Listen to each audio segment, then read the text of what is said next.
Facebook এবং YouTube Jamuna Bangla vision আমাদের পাশে ছিল। এই দুঃসময় অন্য কোনো চ্যানেল আমরা পাইনি এই পাশে। এই ফেসবুকের লাইভের মাধ্যমে যারা দেখতে পাচ্ছেন, দর্শক আসসালামু আলাইকুম। গণ অভ্যুত্থান আন্দোলনে একদম যখন টান টান উত্তেজনা, পুরান ঢাকা থেকে যাত্রাবাড়ি, যাত্রাবাড়ি থেকে জগন্নাথ বিশ্ববিদ্যালয়। দর্শক আমার সাথে যে বাইরে দেখছেন, কেউ কবি নজরুল এবং সরারদি কলেজ এবং জগন্নাথের বেশিরভাগই, এবং আছে বরিশাল জেলার মেহেন্দিগঞ্জের বিভিন্ন স্তরের নেতাকর্মী এবং আন্দোলনে যারা পিছন থেকে যারা ব্যাকগ্রাউন্ডে অর্থনৈতিকভাবে সহযোগিতা করছে, সেই সকল ভাইদেরকে নিয়ে আমরা আজকে আসছি কবি নজরুল, অর্থাৎ মেহেন্দিগঞ্জের যারা যেই ভাইরা আছেন আহত অবস্থায় এবং কারারুদ্ধ, তাদের সাথে একটু কুশল বিনিময় করার জন্য। সাথে আছেন আমাদের ব্যবসায়ী রাজিম ভাই এবং আছেন আমাদের সার্জেন্ট মাইনুদ্দিন ভাই এবং আনিস ভাই। দর্শক আমরা প্রথমেই কথা বলবো কারাবন্দী এক ভাইয়ের সাথে। ভাই তোমার নাম কি? মোহাম্মদ সুজন। বলো, কোথায়, কোন কলেজ? আমি কবি নজরুল সরকারি কলেজ। আমি হচ্ছে কোঠা আন্দোলনের সাথে সম্পৃক্ত থাকার কারণে আমাকে 21 তারিখে আটক করা হয়েছে এবং আমাকে প্রায় 8 ঘন্টা নির্যাতনের পর 22 তারিখে আমাকে কেরানীগঞ্জ কারাগারে প্রেরণ করা হয়েছে। ওইখান থেকে সরকার, আমি 17 দিন কারাবন্দী ছিলাম। কষ্টের স্মৃতি, আমার বন্ধুকে যখন গুলি করে মারা হয়েছে, ওমর ফারুক, তাকে এই লোক কবি নজরুল কলেজের ওমর ফারুককে 19 তারিখ গুলি করে মারা হয়েছে এই লক্ষ্মীবাজারে, এবং ওমর ফারুককে 19 তারিখে গুলি করে মারা হয়েছে।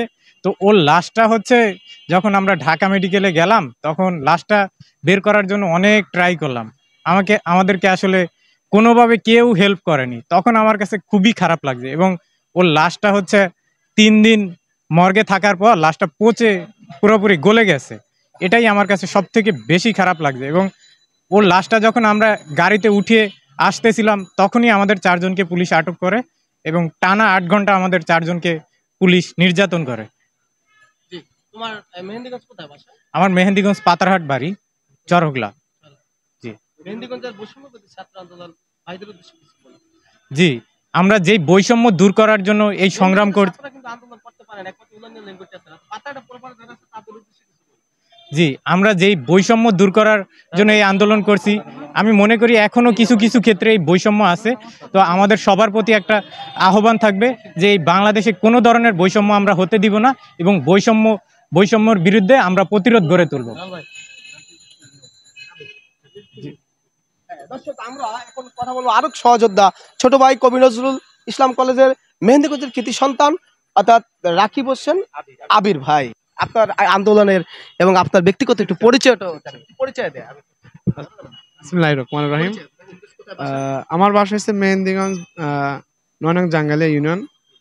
তো আমি বর্তমানে কবি নজরুল কলেজের ছাত্র, আর রাজনীতি পদে আছি, সেটা হচ্ছে গণশিক্ষা বিষয়ক সম্পাদক ছাত্রদল, গণশিক্ষা বিষয়ক সম্পাদক কবি নজরুল কলেজ ছাত্রদল।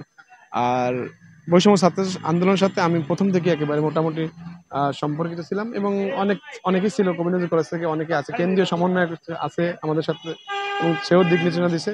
তো সেই পরিপ্রেক্ষিতে আমরা মোটামুটি আকারে আমরা ব্যানার বের করে বা ব্যানার নিয়ে আন্দোলন শুরু করি। তো এক সময় যখন আমরা আন্দোলনটাকে আস্তে আস্তে শুরু করতে চাচ্ছিলাম, তো তখন ছাত্রলীগের বিভিন্ন নেতাকর্মী আমাদেরকে আস্তে আস্তে টর্চার এবং বিভিন্ন ভয়ভীতি দেখা হয়, কিন্তু তারপরও আমরা কিন্তু আন্দোলন থামেনি।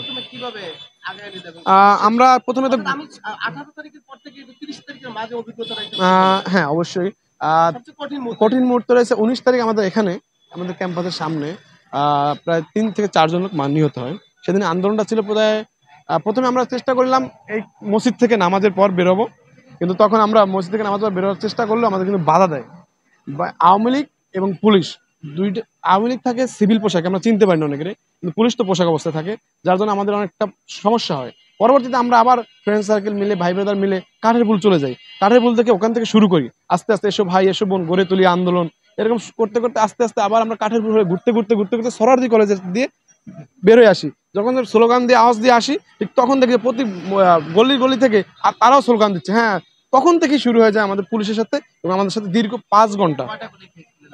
আমার মোটামুটি অসংখ্য লেগেছে, তবে লাগার ভিত্তিতে কিছু ভিতরে ঢুকে গেছে। তো তাৎক্ষণিকভাবে আমাকে স্থানীয় কিছু লোক তারা নিজেরা বের করে সেখান থেকে 37টা মতো, সম্ভবত 37টা মতো ছিল বলে ঢুকছে। তো বের করছে অনেকগুলো, হ্যাঁ স্পিনটা তো বের করছে অনেকগুলো, আর এখনো 14টা আছে, যেটা এখনো হাতে আমার পায়ে আছে।